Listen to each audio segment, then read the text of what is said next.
SFJ4x4 Studios presents in my oversized four-wheel drive Jeep. A Jeep podcast starring industry experts. Pure monosity. What? Say that again. With mad scientist Scott Brown. Use my drill press as a sort of lathe. Our host, Neil Simpson. If one light goes out, they all go out. Filled with shenanigans. We are really professional with Jeeps. This is I Speak Jeep.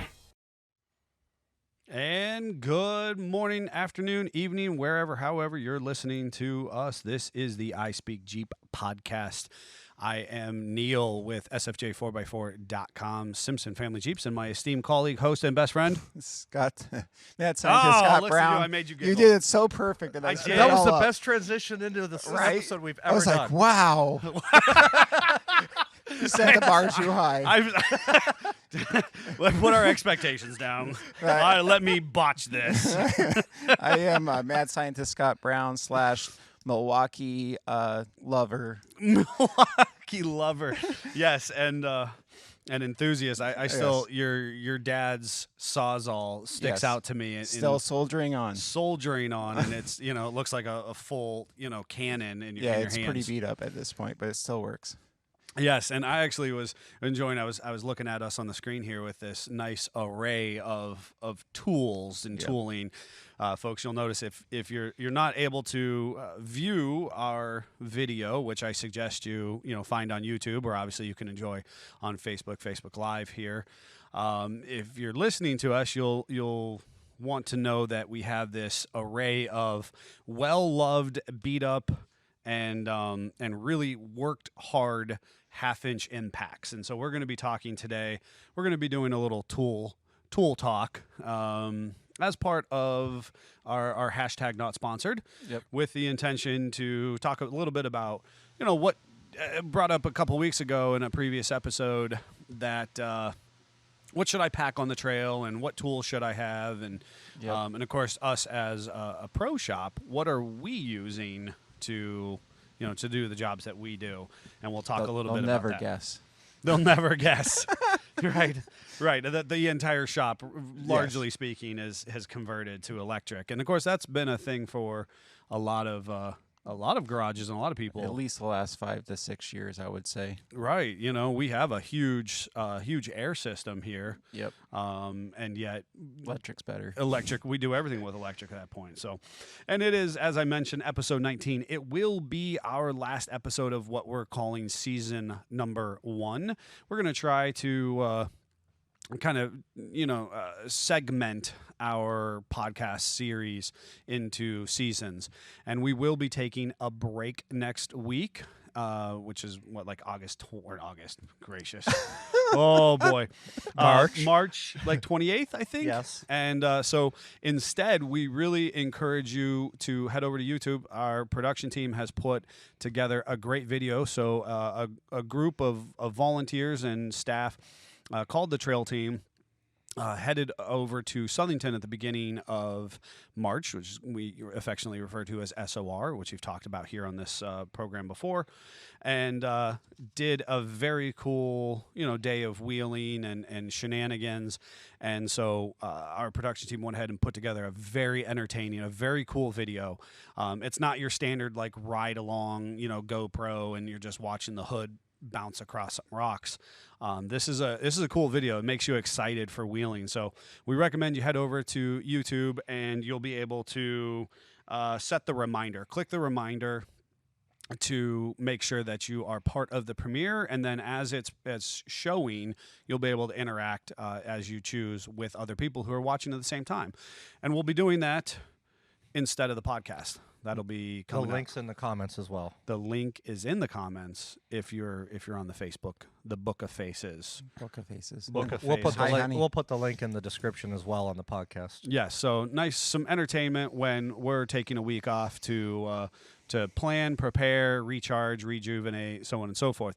With that also said, when we come back from our little break, we're going to be doing our primary talking point is going to be kind of what's in a Jeep name. And so we really encourage you to send us maybe a picture of you and your Jeep or your Jeep and the name.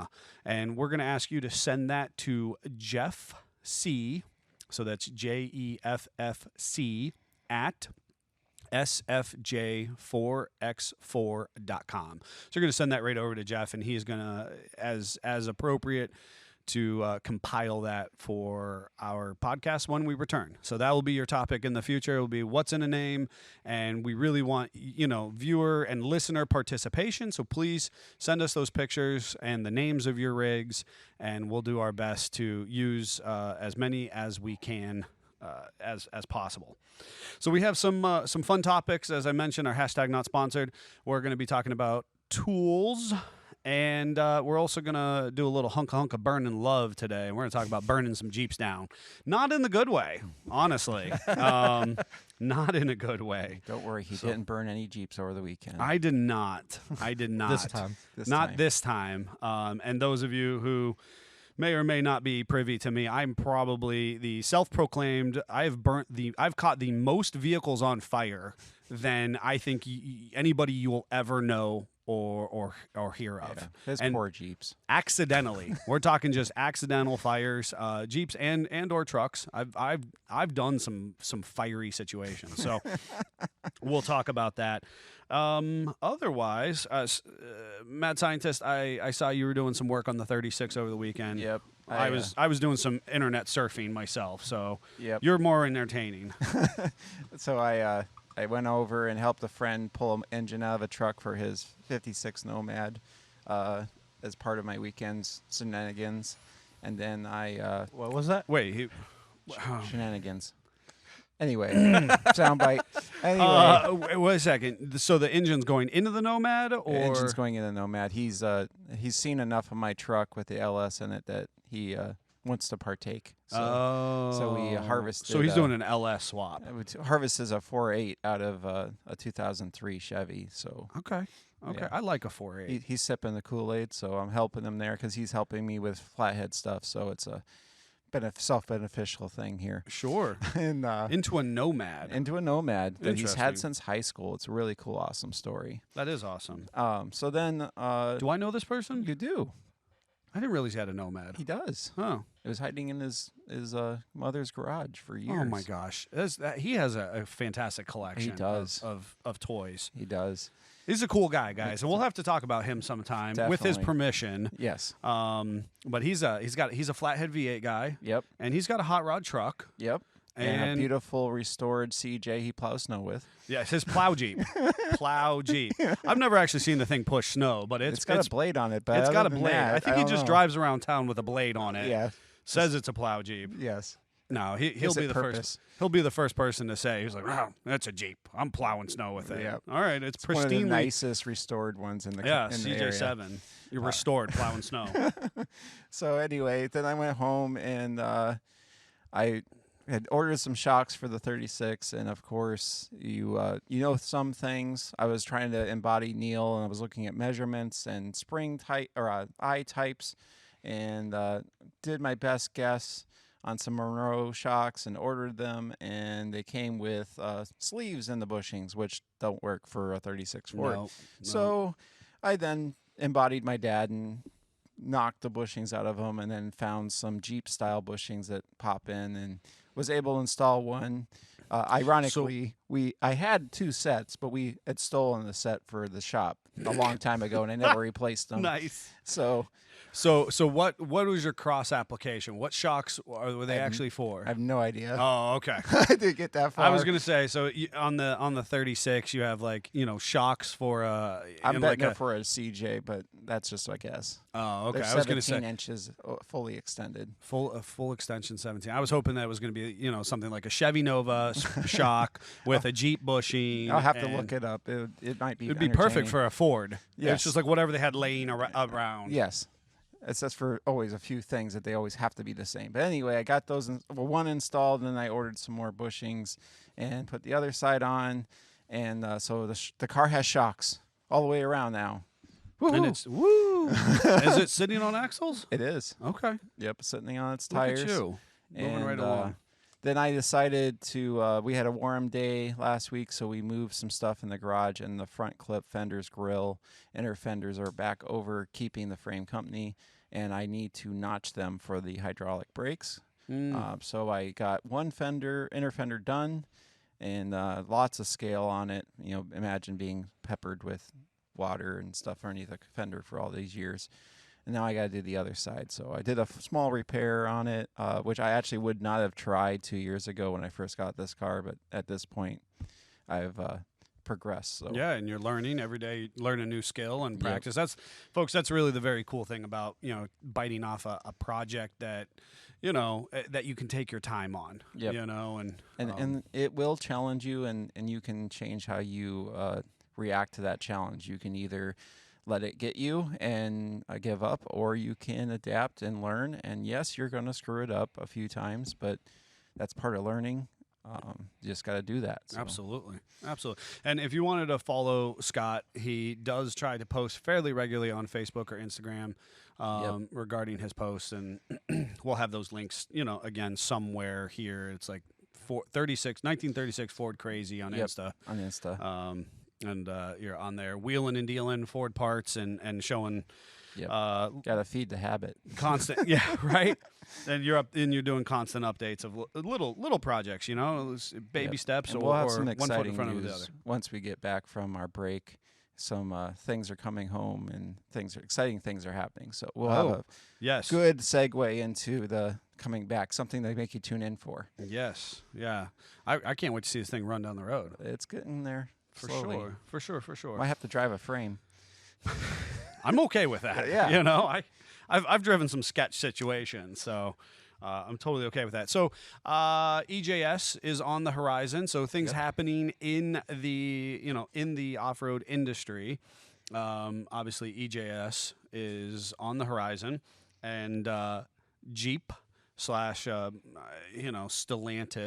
has been doing some teasers. We talked about one of them last week, and here we are yet again. So those of you who are viewing online, we're looking at this. Jeffrey, you want to explain what you think? What do you think we're looking at here? Well, the description that Jeep released with it was that they're combining the Gladiator and the Wrangler, which I feel like they had already done. Right. So I guess I was confused by that. I think they're shortening the length of it. Yes. They're still including a bed. You're going to have probably less legroom in the back seat, because right now they have some extended legroom in the back seat. But it does look like there is 2 rows. Yeah, it looks like there's 2 rows, but only one opening, right? So there's no B pillar in the sense that. Correct. So I have a hunch that this is the V8 Glad. You know, you might be right there. Did you look at that? Because at first I was like, what in the world are they doing? They already did that. And then I was like, wait a minute. Last week I had 392 on the hood, and it's got that big air scoop. I bet you this is a segue into a I think V8 this is Glad. I think this is a separate concept from last week's, to be honest. Because it doesn't have the little 20 next to Rubicon. Very, very observant of you. Observant, Jeffrey. right? He's being very astute. Yes. Yeah, these little teasers. I mean, they're accomplishing exactly what they set out for. Here we are. We're talking about it. Yeah. You know. Now, I wonder if that is actually hand drawn or if that's a computer rendering. See, there's a signature in the corner. I think that's a vector rendering on a computer. Yeah, but that signature in the corner is interesting, right? It's very cool. Whatever it is, it's very cool. That's something I could put on my wall. You would. I would put that on my wall. And you look at it has kind of like the fender chop. It does. So so people who who've been doing anything. Obviously, the Rubicon, the JL Rubicon already has fender clearance, but for the last couple of years, since about 18, there was some popular mods called a fender chop, and you can actually go in and remove the bottom portion, the boredom portion of the fender. Get rid of your parking light there. Yeah. You see on the back too, the bed. It looks like it might have a kind of like rack. a sport bar. It's definitely got a sport sport bar. Yeah. Probably has a spare in the bed would be my guess. That would make sense. I'm most fascinated by the fact they probably cut the space out underneath where the spare would go, so they probably put it there. You know that's on 40s, so it's not going to stuff a 40 under the back end of the bed anyway. You think it's on 40s? I would put money on it's on 40s. I just think it's fascinating that it's no B pillar per se, right? It's not an ABC. It doesn't have that middle opening, yet it definitely has 2 rows by the looks of it. Yeah, guaranteed. pretty cool stuff there. The thing is, do they have a door that fills that up, or is it just It's just a big an door. open concept? You know, is it just a cool open concept? So You know, it's hard to tell. It doesn't look like there's hinges though. no. Or Yeah, a folks. latch. Like you can follow along. Like I said, Jeep's teasing out all the concepts they're going to be having out at EJS here in a few weeks. EJS is always kind of a fun time of where some of the big builds are showcased and or kind of a fun pilgrimage, if you will. So we built a very cool TJ a few years ago. Craig and I were very hands-on on that one, and that one got shipped to Florida. Customer had it for like 3 days, then drove it across the country. They posted on Facebook, which was kind of funny because they were like really excited at first, and then they were like tracking their mileage and their fuel consumption. I'd hate to see them do that right now. Oh, God, you no. know, Don't do that. And Especially now. it was on 37s. It was on Maxxis Trepadors, and had 6. It was running 6 Trepadors. Had one on the roof, one on the spare tire carrier, because they're directional tires, so they had one mounted for either side. Drove it across the country, wheeled, ran into all types of shenanigans there, and then drove it back. But one of the very cool things besides their experience was and the fact that, again, Jeep comes out there with these, like a semi truck, and they're gonna have all their big high dollar mods and prototypes. But they actually encountered a guy who just literally loaded up everything he owned into the back of his Jeep and pilgrimaged to EJS and lived out of the Jeep. They were like, "You have a hotel room? Do you have a base camp?" And they were like, "Nope." He was like, "I'm just staying in my Jeep for the week." That's awesome. Good for you, man.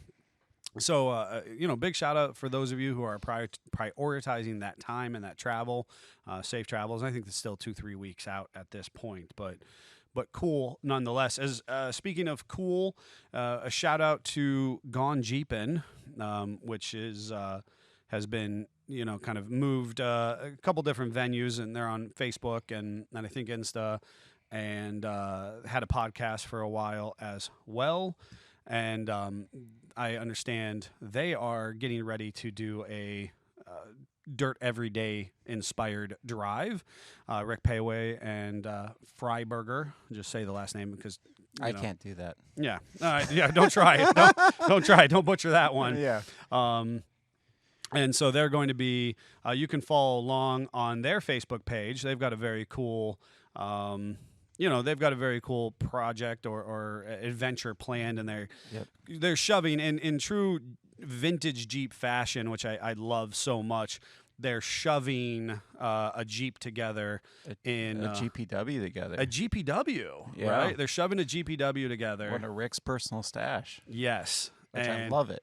And they're going to drive it. I don't remember. I saw where they were going to drive it, but I guess quite a distance. Yeah, but I saw a quick picture of him, and he was draining the transfer case or transmission, and it was all water. It was just all water. Of course it is. Yeah, Makes it stronger. Makes it stronger. It was perfectly fine. The rust on top will actually help the tolerances. You know I what think mean? this is the same Jeep. They did this before a couple years ago. They did like another part pretty much. I'm not even going to say it. Just drove a Jeep around. You were trying to use the word pilgrimage, I weren't was. you? You definitely tried the word pilgrimage. Okay. Okay. Yeah, and so they're gonna jump in this Jeep. They're gonna kind of push it together in a roadworthy. I think they already have. Reasonably. At least the teaser alluded it to them, bumping along already with it. So we're just kind of catching up to it, I believe. Oh, okay. Okay. That's my hunch anyway. Interesting. Well, it'll be fun to follow along and see what they how a what they GPW accomplish. should be used as. Yes. Not prettied in a garage. Yeah, it was what we do. I mean, yikes. The one teaser I was actually talking about, it shows Rick driving around a curve and the cameras roll low and you can see the sump of the gas tank, and you can see where it's taken all these rock hits. Really? It's not really square on the front anymore. And I was like, yeah, that's what's up. Using my that gosh. Jeep, that's what it's supposed to do. I'll be honest, they were inspiring me because I looked at old Blue sitting in my driveway at the house over the weekend. I thought, you know what, I might have to go out and touch you. Like go take after Scott and do one little thing on it. Yep. It's not easy. I have a pulley for the alternator. An alternator for I don't know, 2 years now. Yep. just need to put the pulley on. That's why I was literally telling Davey, if you don't make yourself do something, like I was beat tired. I literally took a nap and then went and worked on my car. Yeah. Because I was like, no, I got to do something. The piece that I was trying to do was just put together that 4-wheeler that for my, kid and myself. I was like, I have these bearings and they just need to be put in, pressed into the frame. Yep. And it's like just a matter of hammering them square, but Square-ish. Square-ish. and I was like, put the bearings in and walk away. And of course I couldn't even manage to do that. So hopefully warmer weather will prevail and help the process of my own situation. Definitely. So a couple cool things happening in the Jeep industry. Obviously, you can, again, follow along on Gone Jeepin' on their social media site, and then EJS with a bunch of different vendors, manufacturers, and obviously Red Rock Four-Wheelers, which is the club that's been putting that event on for years and years and years. You can follow along on their page. Cool opportunity for the Jeep and off-road industry. Folks, we are going to take a break for a blooper reel of something. No, it's going to be released next week when we're off. Oh, there's a blooper reel next week. Look at me. Make sure to head over to youtube.com. Okay. You hit all of it but the blooper reel earlier. He's trying to give him for the next blooper reel. Don't worry, that's going to make the blooper reel now. Golly.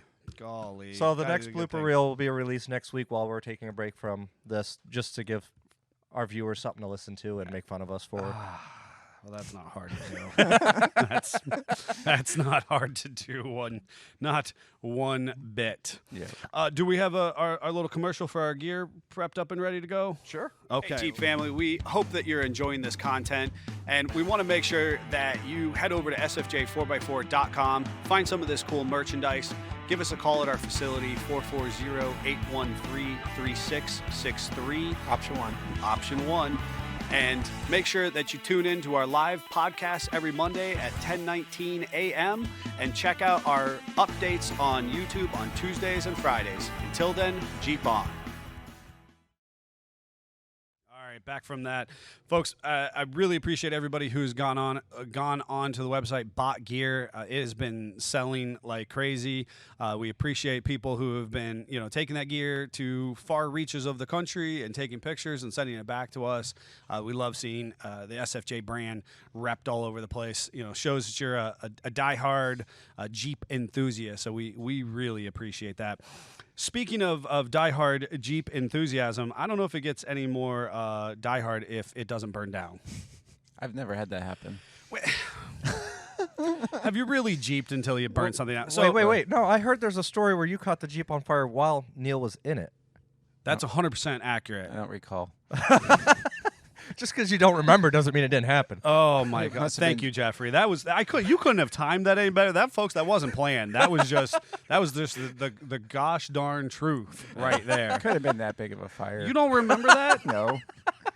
You don't. Oh my God! All right, so no joke. What inspired this was recently cruising the old interwebs, and it's a little bit of a pet peeve. I'll be honest with you. And I'll talk about that from my own, my own derelict situations, but also then just what I see, thrown out online. And we'll also talk a little bit about wiring your vehicle in the same conversation.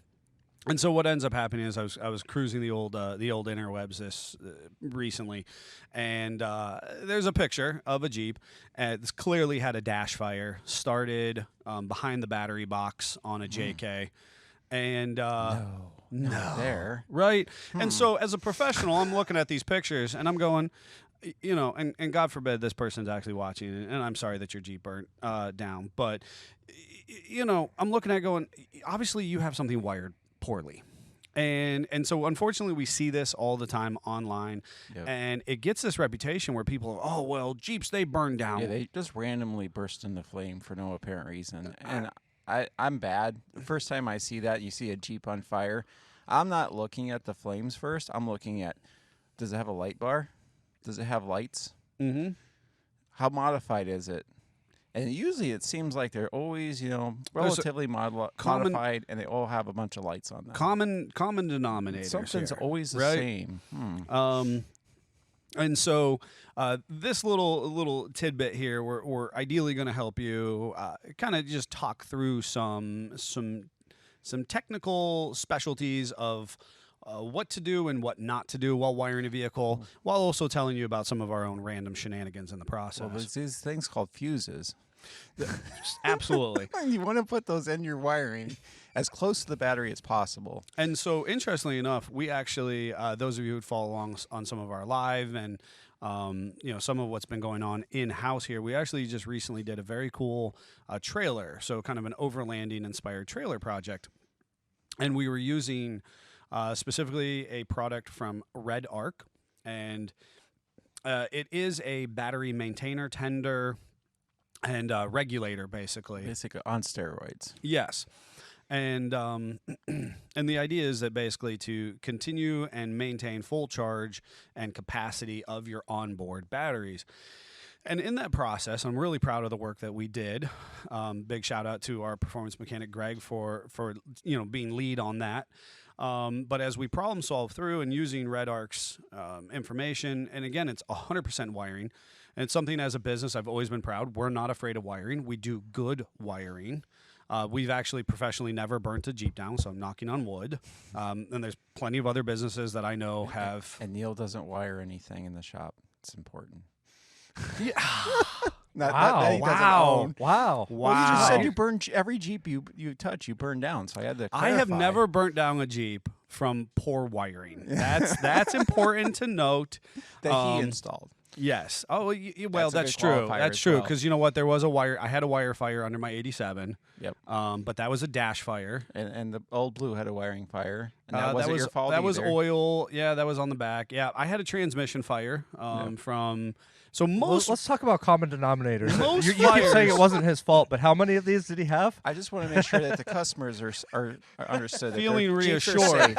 Feeling reassured, Yes. huh? That's why he doesn't work in the shop. Yeah. Wow. He's wow. great at the front end stuff. Wow. Oh. Oh God. Oh God. Oh, I'm gonna take these. Oh. All right. I'll take my lumps. It is typically, with the wiring. You're right. That's your most common shorts, or the insulation becomes thin and arky sparky. And really, you want to break it down to brass tacks. The few things that you can do that really keep you from catching your Jeep on fire is fuses, and where you place them. You want it close to the power source so that if something shorts out, it kills the power. You don't want it to go from the battery into the firewall, over a passenger seat, underneath, and then have a fuse. That kind of defeats the purpose. And you want to have grommets or some sort of protection of the wire where it goes through a metal. That's a big one. Big right? one. And so placement of the wire. I would say if we were to make a list of kind of specialty, and in no particular order, fusing. Yep. Appropriate fusing, and placement. So go ahead and talk about placement. You don't want it to run through a radiator? No. So what did we encounter last week? At least it did have a fuse between it and the radiator. It did. It ran. How did it run through the radiator? So we were working on one last week. So we were working on a WJ, and the batteries on those are placed very far forward in the engine compartment. And it had beats. You got to have your beats. And the customer had not installed the beats. It's important to know that it was not. It was he purchased beats, and it had a very big fuse, and they had struggled where they were going to place this, so they ran the wire out to the fuse and then out through the radiator, and it was touching lots of sheet metal, and then back and then through the firewall. And it's like that kid from Family Circus cartoon. Where he's kind of like all over the neighborhood. Yep. And then the best part is, you need to be able to service those fuses or sometimes get to them in a hurry. And it had some lighting installed, had a light bar and some other stuff. And they chose to mount the relay, which I approve of, but they screwed it in on top of the relay center, or we call a PDC, so you couldn't open the lid. Huh. It was hitting the relay. Oh, dear. So in that instance, it's better to just let that relay ride somewhere with its friends. Tucked down out of the way. Yeah, then the block, the complete, I was, wow. Huh. So obviously fusing, And routing / if you're going to go through the body, or if you're going, so placement, I guess routing, placement, because the other one would be if the wire is too short and it ends up running over a metal edge. And while that metal edge might not be sharp, if that wire is constantly just a little bit of vibration rubbing on it, it will chafe down the insulation. I mean, the metal is not going to chafe from the wire, but the insulation and therefore the small the gauge wire. And the worst thing you can do, I used to see this in high school all the time, is people want to put their sub in the back, and the firewall is scary place, and you don't know what's underneath the dash. So they would run down the fender, out through the door jamb, down through the seal, and then leap into the vehicle. And then every time you're opening and closing the door, it's smashing the wire. And the fender's over there loving on the wire. Yeah, that's a recipe for disaster. Absolutely. And interesting. So in that placement conversation, you're also going to want to address how you're tying onto the battery. Yes. Right? So I actually, and again, this one I didn't personally burn down, but it was my brother-in-law, and it was a car. It was a Cavalier. He thought was very cool at the time. So let that sink in for a moment. Yeah, let you think about that one. It had a body kit on it, so yeah, it was one Fast and Furious. It was one Fast and Furious. You know, it had an 18 shift. Yeah, and Danger to Manifold. What's that? Danger to Manifold. Danger to Manifold. Yeah. What's that? It was when they were doing the 18-speed Eclipse and doing all the nitrous. It came up, told them danger the manifold, but there's no manifold sensors. He's talking about in the movie. In the movie. That was lost on me. I wasn't cool enough to understand that. Scott does not like those movies because of how unrealistic. Yes. He's the biggest buzzkill to watch a vehicle I think those movie movies with. are great. I think they're fun, but you have to suspend reality. Right. You have to know that it's not okay. possible. All right. This is not the Scott roasting Fast and Furious segment. This is how we should not roast a Jeep. So anyway, so his car. The problem was he was one of those guys who didn't know any better. He was a high schooler with Beats in his car, and he had all the posts on his on the top of his battery, right? Stacked post on wire on wire, stacked up. Which again, we absolutely don't recommend. Don't do that. And what ends up happening, if and when that's an issue. Sorry, but Scott L just got chimed in, and it's pretty entertaining. What's it say? Says, "Morning, guys. Definitely need you to take a look at my wiring for bumper lights while it's in the shop, and or add a fire extinguisher." Absolutely. And oh my God, I had a fire extinguisher. Well, anyway.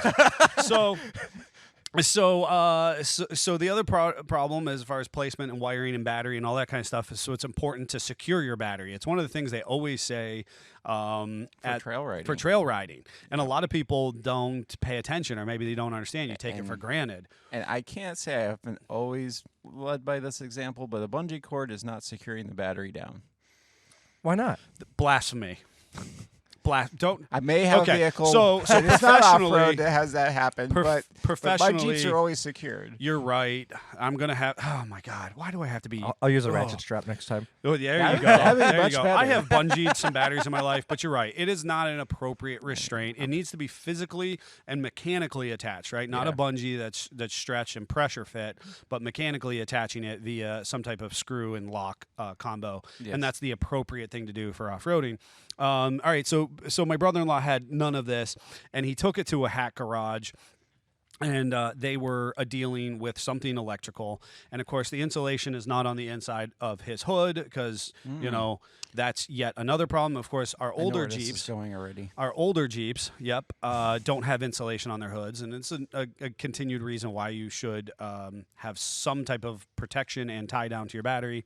That garage shut his hood and latched it. Sat on it to eat a sandwich.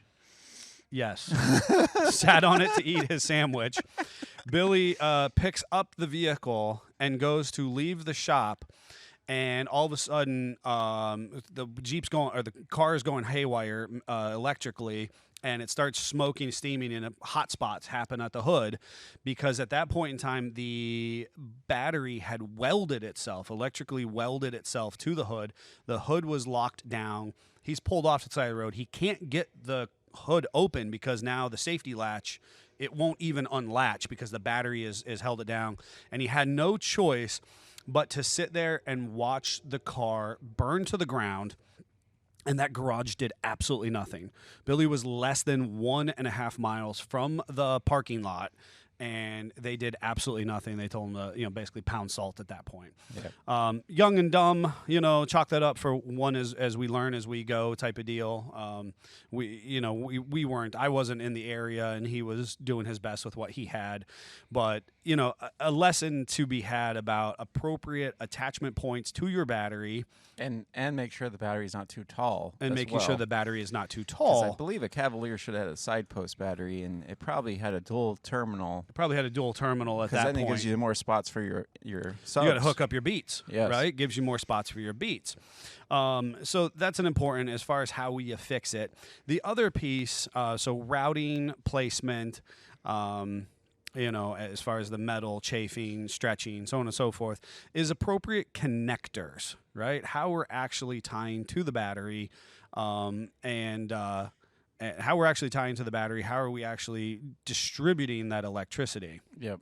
And I'll go with two different tiers: attachment and then weatherproofness. Yes. As far as your connectors are Yes, concerned. because you can have something that holds on really good, but doesn't seal it from water at all. And that's important to note, folks. When we do our wiring here professionally, we 99% of the time use a weather pack connection or a weather tight connection. Yep. So we want things that are going to Have some sort of heat environmentally shrink over top of them. environmentally seal up. We also have a hydraulic crimper for doing our own lug connections. We always use marine grade tinned copper lugs, and so we're actually using the heat shrink, and we're using marine grade connections because Jeeps, we know, are regularly subjected to some of the harshest environments. Yep. And so when we're doing our wiring and you want your Jeep not to burn down, it's important that you don't use things that are going to leave you subject to risk, like household wire nuts. Yes. And we see this all the time.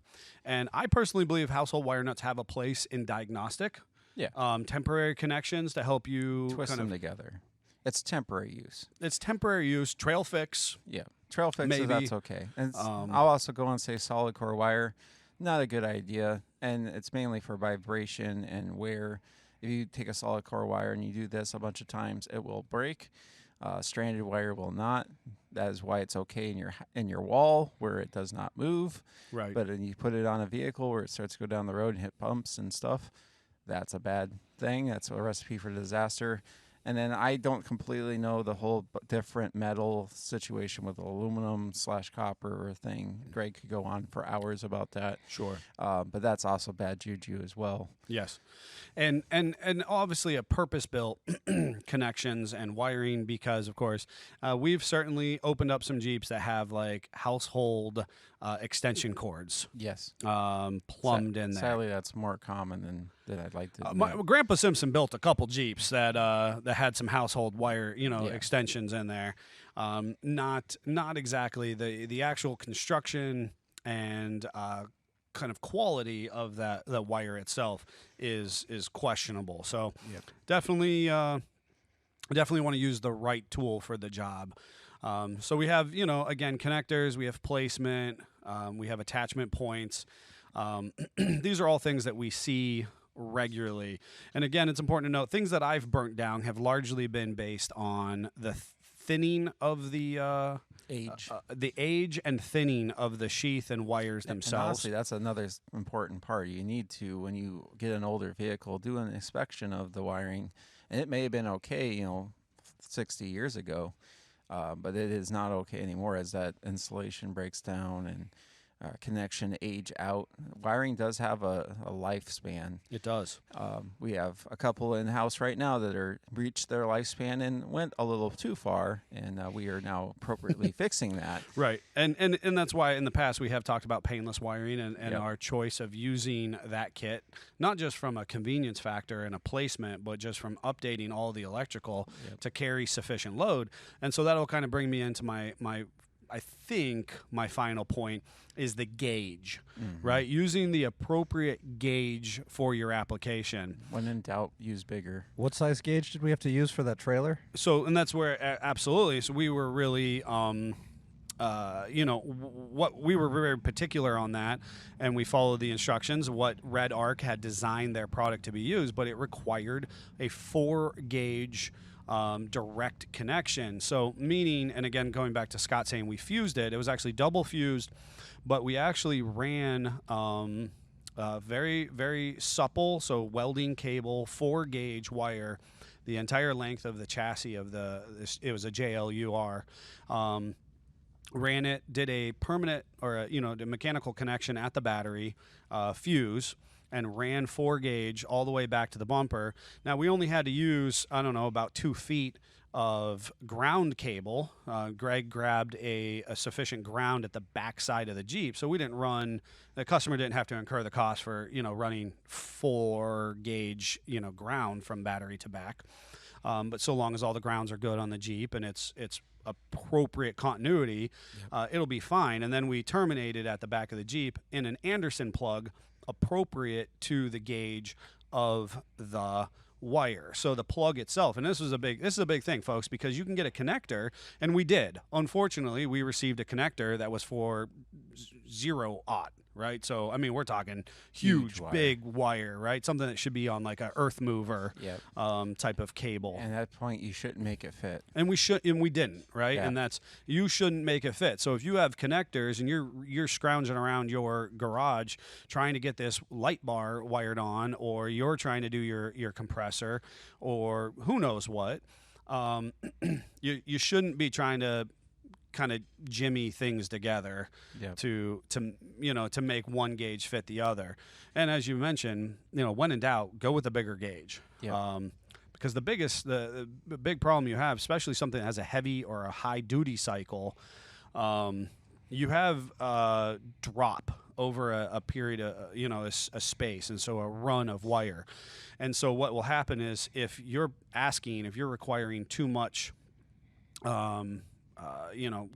electrical amperage, so your draw is too heavy, it will diminish as it gets to the device, and then that diminishment turns into friction and heat, and it'll also wear and break down that wire, and it could thin the gauge or the sheath of the wire. Well, and using too thin a gauge, that heat will actually cause the fire. Yes, it can smoke the insulation right off of it. It can smoke the insulation off, and actually, a little arky-sparky jump into the body. And I believe that's actually the 87. So I was 16 or 17, and I was on the way to a concert up at the old Blossom. And I was driving this, I used to call it the Wicked Tonka toy. So I was driving my big 87 and had a friend, and we were just humming down I-90. And all of a sudden, the wipers come on real slow, and the death puff comes up right out of the dash. And everybody kind of knows that if you've ever been around an electrical fire, this puff comes up, and it's just this horrible smell.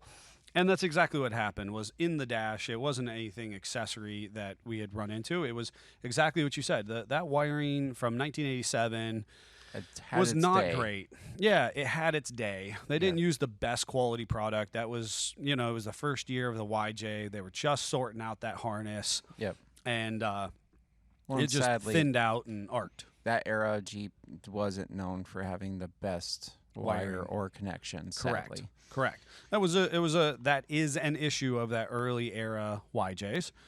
We run into that with just about every production change. I mean, honestly, 07, 8, 9 JKs, we're seeing more and more electrical issues out of those based on grounds and greenness and oxidation. So definitely something that so that you can avoid making similar mistakes. Don't do what I've done, right? I mean, I'm willing to subject myself to some. Me and my family to some pretty crazy situations, but that's why we're here. We're here to help you understand where you can make improvements, and these brand new, beautiful $50,000, $60,000, $70,000 Jeeps that we then see rainbow spaghetti packed in top of your Jeep. Battery specifically. there's such a better way, and that's why products like Trigger and S-Pod and obviously Rough Country has an option, and so on and so forth. All these guys have these nice electrical distribution systems exist. So that just because you can doesn't mean you should with wiring. You know, the last piece that you didn't talk about is Greg's big thing is always protect the wires with loom. That too. Yep. Professionally, he's been we use a lot of listening. loom. He has been. That's a big shout out to Jeff the Italian Stallion. So not only does he do a wonderful job for production purposes on our side, but he is also a tech on, you know. Well, he gave himself the performance designation last week. I don't know if Jeffrey's earned that title just yet, but he is. Oh man, you should have seen how fired up Greg was over that. He's definitely listening to us, which is very reassuring. Oh, and we do. We use a lot of appropriate loom for the application, and then there's specialty tools, loom zippers, and zip tying them off and sealing them up and cleaning it up. So. This is one of those situations that, we like to be able to add a whole bunch of accessories to your vehicle, and we want it to look factory. We want it to be able to pop that hood and for you not to know that we were there. And serviceable on top of that. Very, very. So, hunk of burn and love, folks. Make sure you're not burning your Jeeps down like I have done. I have to tell you, I have been privy to, I think, nothing shy of 4 or 5 vehicles actively on fire in my care instead. And I'm going to just run them down for you real quick. My sister's 94, 95 S10 Blazer, we caught on fire outside of Chicago. My 87 YJ, I caught on fire just outside of Cleveland on I-90. Old Blue, I caught on fire at Southington Off-Road, and obviously had to get drugged backwards through the park on that one. Didn't that happen again in Toledo? Don't talk to me like that. Okay. The RV, so we have a just under a 40-foot diesel pusher, decided to catch on fire in the dash as I drove into town, and the headlights, it was, we were getting in from a show at like 3 a.m., and I'm coming up Route 7, I'm hauling, I'm 72 feet long, we got the enclosed trailer, I'm running into town, and all of a sudden, the death puff comes up, I smell the electrical fire, and the lights shut off. And here I am running this rig in at 3 a.m. in the morning, and I was like, I'm going home. I drove it through town without any headlights on and managed to get, about a half a mile through stoplights and through downtown, quote unquote downtown, if you've ever been to Conneaut, through downtown traffic. And we apologize. And we apologize, right? So don't subject to that. And then there was a situation completely unrelated to electrical where Scott caught me on fire because of a gasoline leak on a manifold. Oh, he remembers now. He goes, oh. So I'm sitting in the Jeep, and now there's a gasoline leak on a hot manifold. It makes it better. I lost hair on my hand with that one too. So. Yeah, and I remember, one of us put our face right down in there and blew it out? I feel like I did. I think you did. Yeah, that's and okay. He used his jacket. And then I used my jacket. Extinguishers, people, fire extinguishers. Don't listen to Neil. Mess. They make a mess. We're not discharging a fire extinguisher. I pay good money for those. There's a level. We weren't to that level yet. I always love people who mount their fire extinguishers easily accessible in the back of their Jeep, which it should be. And Greg and I were actually lamenting this on a project we were working on recently, that there was an extinguisher, but it wasn't easily accessible, right? And we thought, well, okay, that's kind of silly. The vehicle's going to burn down before you actually pull that extinguisher out. And oh my God, I actually extinguished a go-kart that caught on fire in front of me at a wedding. Of course you did. You know what? The stuff that actually has happened to me. My dad always taught you wanted to buy your driver's seat so you could grab it in a second or two. So I was in college, and I had it mounted on my roll bar because it looked cool that way. Yeah. And went to bed Saturday night, and the top was off my Jeep. And by Sunday morning, I went out to find that somebody had taken the extinguisher and discharged it throughout the interior of my Jeep. What did you do to them? I did absolutely nothing, but it's a college, and you get, it's Saturday night fever, and they decided to, mess around and take it out on my Jeep. So Oh yeah, it won't be the first time. No wonder you don't use extinguishers. You No, gotta deal that's with that. That's traumatized. PTSD. That is PTSD with my extinguisher. I've got jackets and blankets for a reason. Folks, don't take after me. Do it better, be better, and that's why we exist, so that we can help you through those processes. We're going to move on to hashtag not sponsored before we do our final, what Jeffrey has prepared for us, a spit take comedy reading attempt to make each other not laugh. Yep. Okay. And now it's time for our product spotlight. Hashtag not sponsored. Spotlight. Hashtag not sponsored. Boo! So if you're listening, you have no idea that Scott's using vigorous jazz hands and swinging them around like Vanna White. He was actually dancing. Sure I was. Everybody He was so believes that excited. and knows me. He was so excited for this next segment. Yes. Again, situated between us is it's kind of a sad array of it, but it makes me feel good because and these are all been used in the business. in the application of this business, actually right? on Jeeps physically. Yes, And one, we There's should been actually some do a thing. regrets. We had some regrets. You should pick which one was the first. I'm trying to. There's a and Sinatra then song. Which was the last one? And Yes, put if that you- in the comments. Yes, if you know which one was first, which one was last, and where and how, and so on and so Yeah. forth. And they all, if you can't see this, or maybe if your screen resolution isn't sufficient, these things are beat. They are beat up. Yeah. They have been well loved, well used, and so situated here, they are 1/2-inch electric impacts. Yep. We have, from the viewer's perspective, from left to right, we have a Craftsman 19.2 volt. Yep. We have a Milwaukee fuel brushless M18 series. And then on the far right-hand screen, we have the DeWalt 1/2-inch brushless, which I think are they 20 volts? 20 Yes. volt. Yep. They were 20. So everything's going to be within, volt rating of similar. And this is not similar giving it away, magnitude. but I had to look up 20 volt Craftsman stuff because the 19.2 is a little. Oh, it's a little showing its age. Wait, but listen to this. Ah. And that Craftsman can still spin, baby. Yeah. And Well, that's The DeWalt still spins too. It just doesn't impact no, anymore. it doesn't. No, it doesn't. Does it? Let's hear it. Let's. It's not pretty weak there. I wasn't. You tried. You gave it your all. Good try, DeWalt. Good try. And it's important to know that, folks, you can find online right now. First of all, we're not endorsing a single one of these necessarily, though we're going to inadvertently. Speak for yourself. not And sponsored, you can find, though. hashtag not sponsored, and you can find a ton of They fun can sponsor YouTube. us, though. I'd be okay. You're with that. welcome to Right? Yeah. Milwaukee, and you can find a ton of fun YouTube videos about this. This is Oh, from yeah. our personal, practical application, everyday utilization. And again, people ask all the time, "What should I pack in my vehicle? What type of tooling should I have?" And I'll be honest with you, this is one that's a little pricey, but will absolutely, Oh, it'll make your day so much faster. yeah, absolutely, and it will make things so much better for you. But go ahead, go do your spiel. So I have pound-feet of torque of these. Yeah. He has what? He has what? Anyway, and the 20 volt Craftsman has a balmy 275 foot-pounds of fastening torque, and they won't tell you what their breakaway is. Balmy.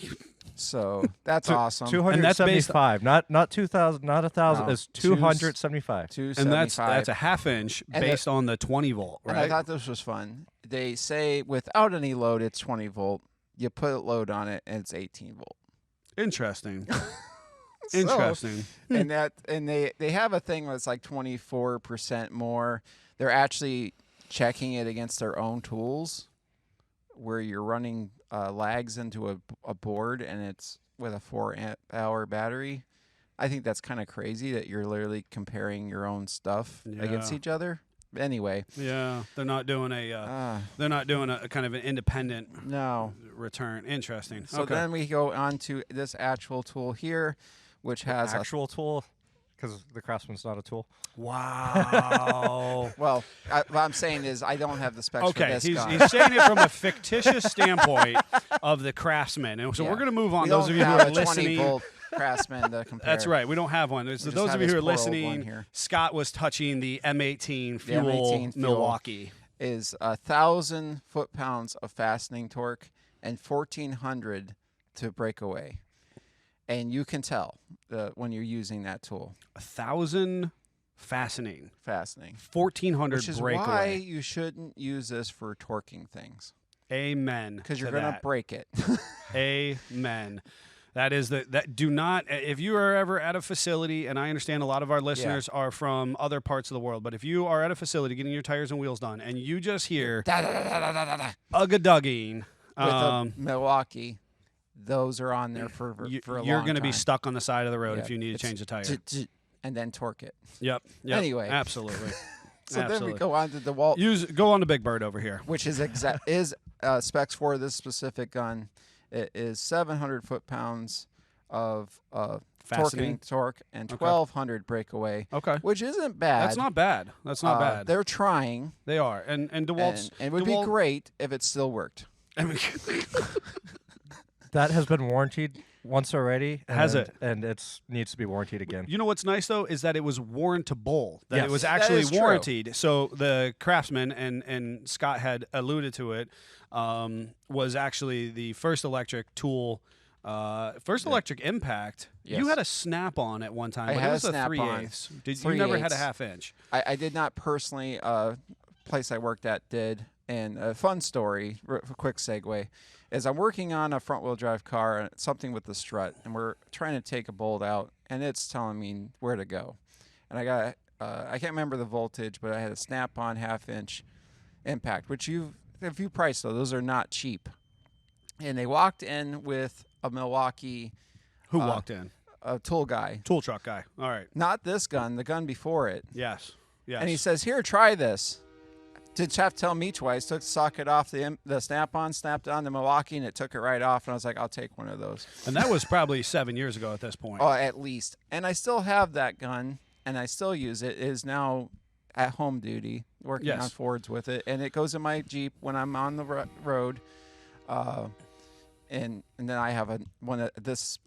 Not this gun. This is Jeff's, but I have one of these for at the shop now. I think we all have one of those at this We point. all do have one and of those. that's kind of just a teaser that we all professionally have the Milwaukee M18 brushless. It's important to note that both the Milwaukee and the DeWalt that we have here in front of us are brushless motors. Yep. The actual construction of the hammerhead itself is more robust and more energy draw. You can't. The ones that can't Less see, energy but draw. The hammer part of the Milwaukee is beefier and bigger than the Walt. Yes, and so just to go back, we've had some comments here. Jeffrey, do you want to do that, or do you want me to read them off? No, I'll go ahead. Okay. So Chuck said he picked up Hell on Wheels in the trailer Saturday. Excuse me. He couldn't be happier and very professional job. Donuts inbound. Thanks, guys. Oh, Ooh, yeah, donuts. we'll take donuts. And that's the trailer that we've been talking about and showcased on a couple of our lives there recently. And then Ken Kushner reaches out and says, guess what? Craftsman and DeWalt are both made by Stanley / Black & Decker, which is a big conglomerate. That. Yeah, and so at SEMA in 18, I want to say, they re-released. So right as soon as Stanley grabbed, so Stanley's had DeWalt for a while, and they picked up Craftsman. I knew they made the hand tools, but I didn't realize they did the electrics as well. Oh, great. That's a good question. I don't really know enough about that, but I remember them doing a big re-release and really getting us hyped up. And we thought, hey, Craftsman's going to return to its former glory. And Yep. Unfortunately, I think they used it as a to market to a particular individual who this was their dad's tools or their grandpa's tools. Which I guess So I have compared my stuff to what my dad had, and he had that old Sawzall, and he had an impact, impact drill that we've had forever, corded, of course, because everything was corded. Yep. And a long time ago, this is probably over 20 years ago now, we had a Milwaukee cordless drill, and the thing just wouldn't die, and if it bit, it would rip it right out of your hand. And I remember comparing that then to our Craftsman stuff, going, what's this Craftsman for? Yeah, and when I started this company, I was all Craftsman. I was all in, and I had bought a couple grinders and to do axle cleanup and cutting off stuff and smoothing my out. dad had a whole bunch of Craftsman grinders, and I had to warranty them. I even bought the Craftsman Pro series they had released back in the early 2000s. The industrial series, and they just didn't last. And when I eventually bought a Milwaukee grinder, again a decade ago, still going. I mean, it's somewhere here on the service floor. I've lost track of it at this point. Yeah, and it's just you're just beating the snot out of it, and it's happy. And those ones that have come into the shops have seen my Milwaukee Shrine over there. Milwaukee Shrine. I have a cordless grinder. I love it. I want another one. It's important you have the brushless there as well. Yes. So those of you listening at home and you don't need to spend the money of the Pro tool. It's cool, but you could save some money for as much as you're going to use it, and you can buy the one that is not brushless necessarily. Yeah. If you're going to be doing extreme duty work, the brushless is the way to go. I'm going to tell the quick story on the Craftsman. It was one of the earliest electric, certainly the tools that we had, and it was certainly one of the half-inch, the first ones in our group. I know where this is going. What's that? I think I know where this is going. Go ahead. Oh, no. What were you going to say? Is this the RV tire? Oh, I will tell that one briefly. No, I'm going to give credit to a guy who's actually passed away. He was a good Jeeper. He had a really cool ZJ and had a 360 in it, and he did an AX15 conversion, full pedal assembly. And he came down to my house when I had started the company back in like 12, 13, full time. And he and I wrenched on a Jeep and ripped some stuff off. And he had this impact at that time, similar. And I got to use it at that point. And I was like, dude, this is going to change my life. And it's way better than a ratchet. It's way better than a ratchet and a breaker bar and all that kind of stuff. And this thing owes me nothing, and in fact, I still have it in my personal household garage. The other fun fact about this one, and the camera's probably not going to pick that up, but you can actually see a little split down the handle. And what that was is this here impact doubled as a jack stand for me one day, and saved my hiney.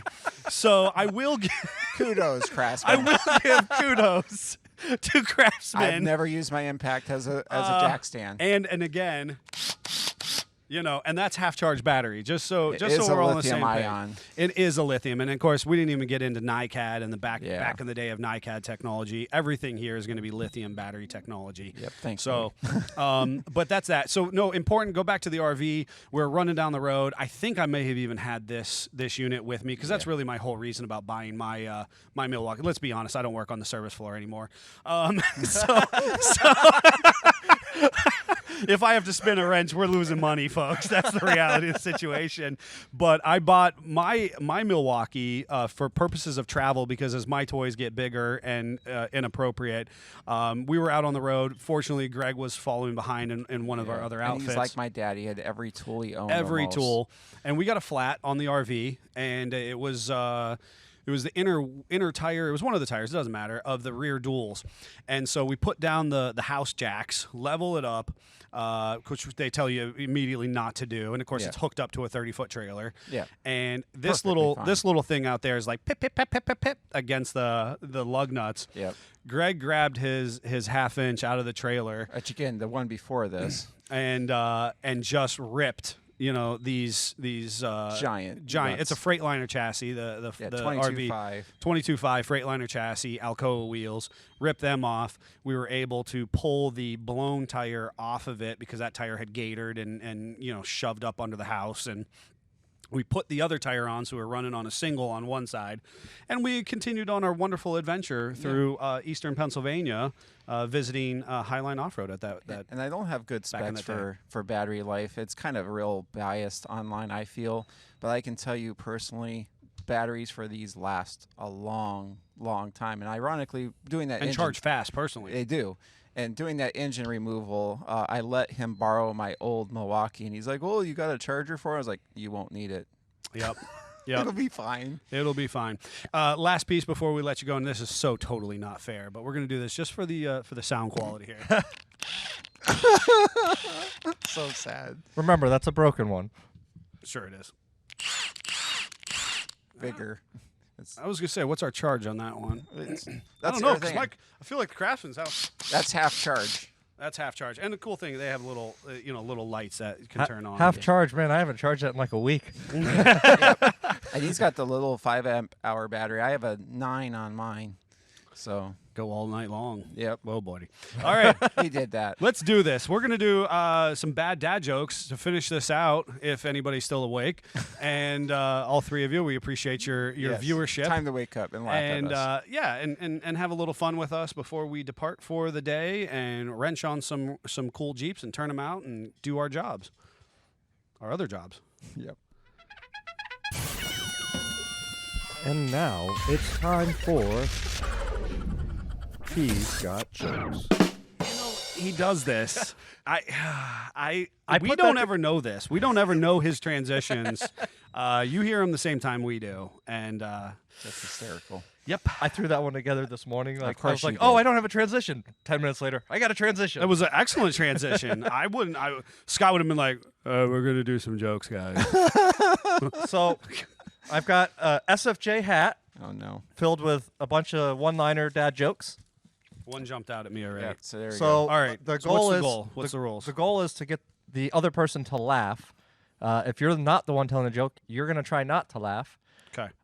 These jokes are really stupid. I apologize in advance. Well, they're dad Good luck. jokes, so And Davey the Savage wanted us desperately to have water in our mouths, Oh, like jeez. while you were. I don't need a shower, Davey.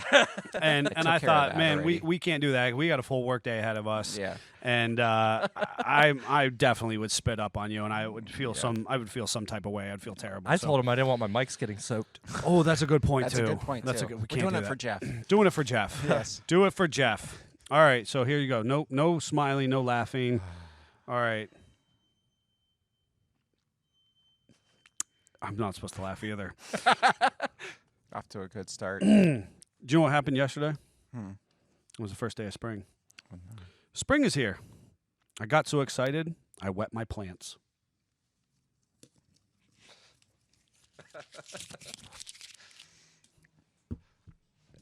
That's where that belongs. That's where that belongs. All right. Here we go. I'm going to take my coffee. Yep. Oh, boy. I'm reading a book about anti-gravity. It's impossible to put it down. Yep.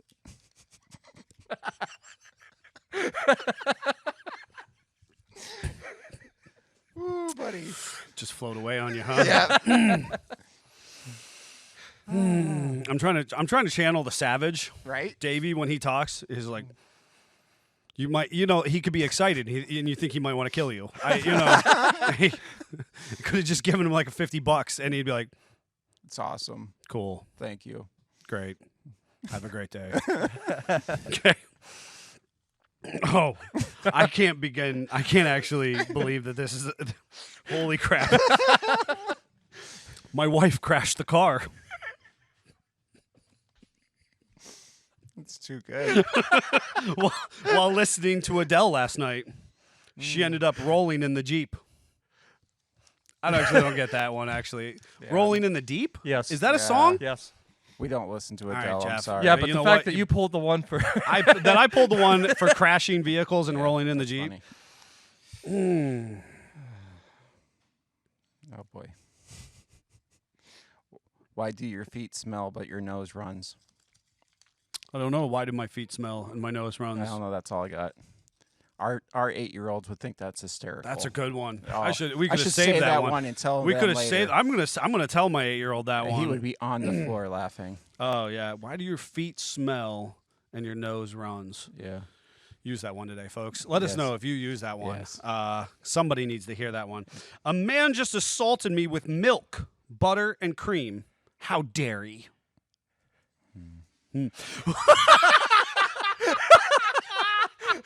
Scott killed that one. How does a penguin build its house? I don't know. It igloos it together. It glues it together. I glued it together too. Yeah. All right. How many are we doing of these, Jeff? We're doing like maybe 2 more. Okay. What's Forrest Gump's password? Oh, God. One, Forrest, one. Oh dear. That one's going to I get us got my in trouble. game face on. That's right. The savage. Last one. Bring it. Bring the heat. I dare you. You're laughing already. What brand of car would the Roadrunner be? Mopar. Jeep. Folks, we're going to leave you on that one because they don't get better. I promise you that. Jeep. All right, folks, I hope you've enjoyed, or at least, I don't know, stayed awake while we were doing this podcast for you today. This is episode 19, and we will be taking a break next week, but please don't forget, find that premiere, join it, be part of it. What's happening? I know, Chuck, right? We tried our best. Oh, goodness. This is why I shouldn't be in charge of the game. Jeffrey, Send me content, guys. Tell me what you want us to do. I'll make them do it. Jeff on the production side really does a killer job for us. So thank you so much to the guys on the backside that that you don't get to see, but are critical in making this happen. We're having such a great response. If you're listening to us on one of your favorite streaming platforms, please take a moment, log out, leave us a review, leave us 5 stars. We really do appreciate that. Find us on YouTube, find us on social media, send us some content. Send Jeffrey something fun that will actually be entertaining, so we can increase our viewer and listenership. Other than the 3 people, including my parents, who actually and my wife and Scott's wife. So maybe we'll actually reach some people with fun auto Jeep and auto interesting content. Until then, Jeep on. Jeep on.